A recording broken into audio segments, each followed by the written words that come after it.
versus hand sanitizer. Which method is the most effective in killing simulated germs? By Toto, which is me, 5th grade, Miss Unger, Northridge Elementary. Problem statement. Does washing your hands with alcohol-based hand sanitizer or antibacterial hand soap kill the most simulated germs? My hypothesis. If I wash my hands with antibacterial hand soap, then it'll kill more germs than simulated alcohol-based hand sanitizer. These are my materials that I use. These are my variables, my procedures, and then here are the simulated germs on my hands.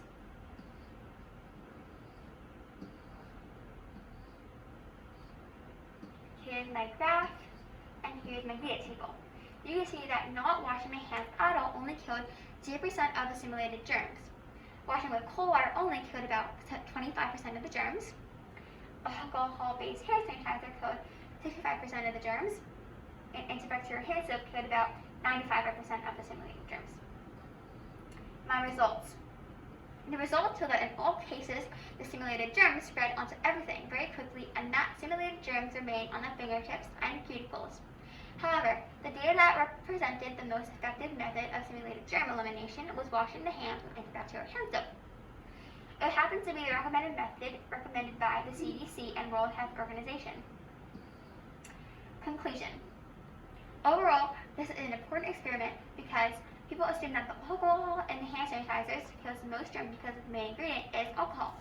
We now know that that is not the case. Simple hand washing done correctly with antibacterial hand soap is the preferred method. There are times where we will not have to access soap and water. If that happens, then according to the Centers of Disease Control, we can use sanitizer, but it must be at least 60% alcohol-based hand sanitizer in order to be effective for preventing the spread of germs. My application.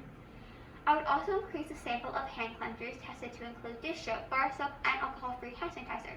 Finally, I will be interested in knowing if water temperature and length of time and hand washing can make a difference in the results. We must remember to wash our hands after we sneeze, cough, after we play with our pets, eat our meals, play outside, and most, after all, go to the bathroom. If we do our part, then the spread of germs and COVID-19 will not have a fighting chance of survival.